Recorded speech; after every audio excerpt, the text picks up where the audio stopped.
नमस्कार, मैं हूं वीना और आप देख रहे हैं राष्ट्रीय जगत विजन न्यूज। दिल्ली के जंतर मंतर में यूजीसी सरकारी नौकरियों में आरक्षण समेत विभिन्न मुद्दों को लेकर लगातार धरना और प्रदर्शन जारी है। इसी बीच हमारे संवाददाता अभिषेक आनंद ने खास बातचीत की करणी सेना के प्रदेश अध्यक्ष अनुराग प्रताप सिंह से। क्या कुछ कहा, देखिए। बात तो उनको क्या, उनके अब्बा को भी करनी पड़ेगी कि जरूरत पड़ने पर ये सिंहासन पे बिठा भी सकते हैं, तो इस बार 200 पार भी नहीं करने देंगे। इन्हें मांगा था यूजीसी है, 75 साल में चुनाव को क्या मिला? सरकार को झुकना पड़ेगा। एक दिन पूरे देश में यूजीसी से बड़ा इफेक्ट लाएगी। वोट बैंक आप पे चलेगा नहीं, भाई भाई को लड़ाने का कार्य कर रहे हैं। EWS यानी आर्थिक रूप से कमजोर वर्ग के लिए 10% आरक्षण 2019 में 103वें संविधान संशोधन के जरिए लागू किया गया। यह प्रावधान आज भी चर्चा और बहस का विषय बना हुआ है। यह आरक्षण उन सामान्य वर्ग के आर्थिक रूप से कमजोर लोगों के लिए है जिनकी पारिवारिक वार्षिक आय 8 लाख रुपए से कम है और जो SC, ST या OBC वर्ग में शामिल नहीं है। पात्रता की बात करें तो परिवार की आय 8 लाख रुपए से कम होनी चाहिए, 5 एकड़ से कम कृषि भूमि हो और आवासीय संपत्ति भी तय सीमा के भीतर होनी चाहिए। सुप्रीम कोर्ट ने 103वें संविधान संशोधन को संवैधानिक मानते हुए कहा कि आर्थिक आधार पर आरक्षण समानता के अधिकार का उल्लंघन नहीं है। साथ ही यह भी स्पष्ट किया गया कि यह 10% आरक्षण पारंपरिक 50% सीमा से अलग है और वैध है। हालांकि इस मुद्दे पर विवाद भी कम नहीं है। बहस इस बात को लेकर है कि क्या केवल आर्थिक आधार पर आरक्षण दिया जाना चाहिए और क्या SC, ST, OBC वर्ग को इससे बाहर रखना उचित है। इन्हीं तमाम मुद्दों पर राष्ट्रीय जगत विजन न्यूज के संवाददाता अभिषेक आनंद ने करणी सेना के प्रदेश अध्यक्ष अनुराग प्रताप सिंह राघव और उनके समर्थकों से खास बातचीत की। आइए आपको सुनाते हैं उन्होंने क्या कुछ। बीते दिन आपने देखा कि जिस तरीके से यूजीसी को लेकर के जंतर मंतर पे एक महाप्रदर्शन किया गया था, आज जो है EWS को लेकर के प्रदर्शन किया जा रहा है करणी सेना द्वारा। हमारे साथ राघव जी भी मौजूद है, उनसे जानने की कोशिश करते हैं कि आखिरकार ये भेदभाव जिस तरीके से किया जा रहा है वो क्या कुछ समीकरण है। EWS लेकर के आप लोग प्रदर्शन कर रहे हैं। कल आपने देखा कि यूजीसी को लेकर के महाप्रदर्शन किया गया था, चंद्रशेखर आजाद भी आए थे, सभी लोगों ने अपनी मांगे रखी, लेकिन मांग जो है वो धरातल पे ही रह जाता है। वो मुद्दा जो है वो संसद तक नहीं पहुंच पाता। विपक्ष इसको उठाना चाहते हैं लेकिन सत्ता पक्ष इसको देखना नहीं पसंद करता, बात करना नहीं चाहता। कैसे देखते हैं आप? बात तो उनको क्या, उनके अब्बा को भी करनी पड़ेगी। ये प्रश्न करने के लिए करणी सेना मैदान में। देखिए, लोकतांत्रिक व्यवस्था में हर किसी को अपनी बात रखने का अधिकार है। आप बता रहे कल किसी और ने बात रखी, आज हम बात रखने आए हैं। सरकार को इस पर विचार करने की आवश्यकता है कि देश में कितने % सवर्ण है। जो लोग ये बोलते हैं कि मुट्ठी भर के लोग हैं, मैं बता दूं कि इस मुट्ठी में इतनी ताकत है कि जरूरत पड़ने पर ये सिंहासन पर बिठा भी सकते हैं और जरूरत पड़ने पर सिंहासन से उठाने की भी ताकत रखते हैं।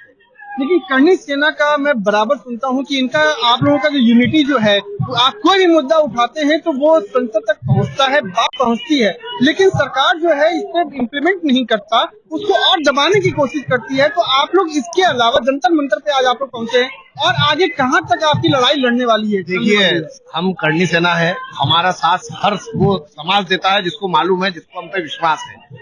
400 पार का नारा नरेंद्र मोदी जी ने दिया था, उसको रोकने वाले क्षत्रिय थे, जिसको हमने लगभग आधे से भी कम पे समेट दिया है। अगर हमारी मांगों पर विचार नहीं होगा और EWS पर न्याय नहीं मिलेगा तो इस बार 200 पार भी नहीं करने देंगे, ये हम वादा करते हैं। वैसे भी इस सरकार को स्वर्णों की जरूरत नहीं है। ये साफ स्पष्ट दिख रहा है कि इस सरकार को देश में स्वर्णों की जरूरत नहीं है। स्वर्ण को वो देख ही नहीं पा रहे हैं कि स्वर्ण समाज के भी लोग इस दुनिया में है। क्या ये बताइए, क्या आर्थिक आधार पर अगर देंगे तो क्या ठाकुरों में और ब्राह्मणों में लोग गरीब नहीं है? लोग मजदूरी नहीं कर रहे हैं? ये भी मुद्दा सरकार को देखना चाहिए और हम लोगों को भी आर्थिक रूप से और EWS की जो मांग है इसमें भी सरकार को छूट देना चाहिए। एक तरफ पूरे देश में हिंदू सम्मेलन करा रही है सरकार, दूसरी तरफ ऐसा कानून लाकर हिंदुओं को आपस में बांटने का कार्य नहीं करना चाहिए। दोहरी दिशा और दशा दर्शाता है। मैं स्पष्ट रूप से देश के प्रधानमंत्री को भी ये कह देना चाहता हूँ, जब इस देश में महंगाई बढ़ी, सिलेंडर 500 से 1000 हुआ, तब भी आपका विरोध नहीं हुआ। जब पेट्रोल 50 से 100 हुआ, तब भी आपका विरोध नहीं हुआ। पर एक ऐसा काला कानून आया जिसने पूरे देश में क्रांति का रूप लिया और आप देख रहे हैं किस प्रकार। आपने अभी बोला कि कल शायद किसी संगठन ने जिनने भी प्रदर्शन किया हो, उनने प्रदर्शन किया, तो मैं आपको बताता हूँ वो केवल प्रदर्शन यहाँ था।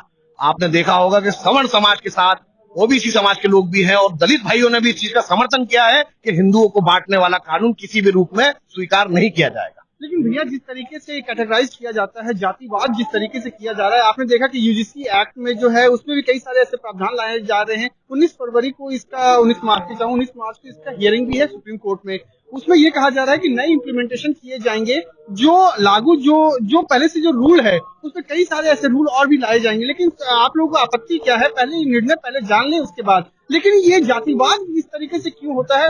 एक सिस्टम था जिसमें सभी लोग अपना कंप्लेंट दायर कर सकते थे, अपनी बातें रख सकते थे, लेकिन उसको भी खत्म करने की कहीं ना कहीं सरकार कोशिश कर रही है। मैं इस पर आपको सीधा सा एक बात कहना चाहता हूँ, यूजीसी एक्ट मांगा किसने था? किसी ने मांगा था यूजीसी एक्ट? किसी भी दलित भाई ने, कि किसी भी मुस्लिम भाई ने, किसी भी ओबीसी भाई ने, किसने भी एक्ट मांगा था? जो चीज मांगी जा रही वो आपसे दिया नहीं जा रहा। ईडब्ल्यूएस का सरलीकरण मांगा जा रहा है, वो आपसे दिया जा रहा है? नहीं दिया जा रहा। और 2019 में इतने सालों के संघर्ष के बाद आपने ईडब्ल्यूएस दिया। आप बताइए, आजादी का 78 साल हो गए। 78 साल में सवर्णों को क्या मिला? क्या 1 रुपए की भी कोई जल कल्याण योजना सवर्णों के नाम पर है?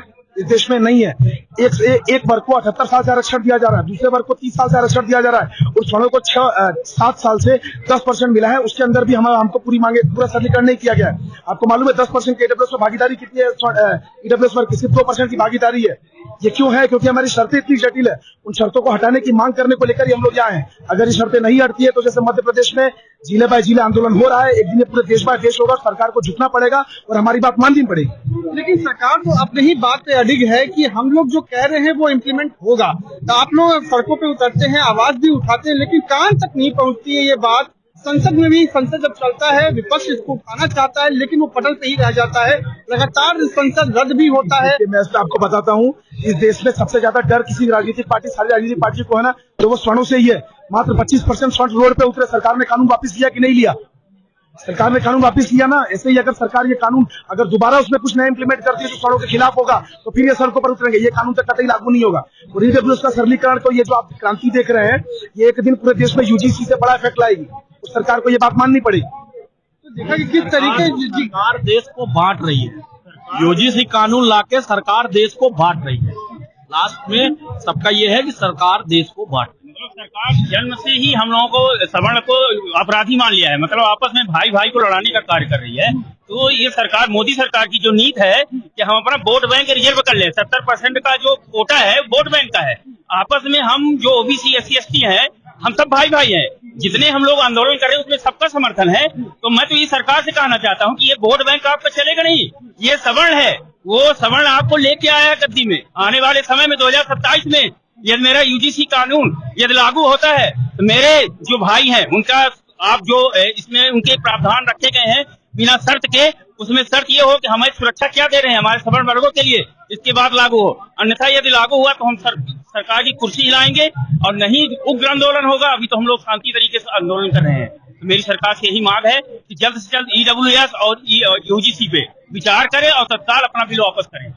देखा कि साफ तौर पे आक्रोश जो है वो साफ तौर पे नजर आ रहा है। अब देखने वाली बात होगी कि किस तरीके से सरकार द्वारा जो जनता में ईडब्ल्यूएस को लेकर के, यूजीसी को लेकर के जो इम्प्लीमेंटेशन किए जा रहे हैं उस पर क्या कुछ रुख रहने वाला है। वीडियो जर्नलिस्ट राहुल के साथ अभिषेक आनंद, राष्ट्रीय जगत विजन न्यूज, दिल्ली। और फिलहाल खबरों में इतना ही। अपडेटेड रहने के लिए हमारे चैनल को सब्सक्राइब कर लीजिए। नई खबरों के नोटिफिकेशन के लिए बेल आइकन जरूर दबाइए। नमस्कार।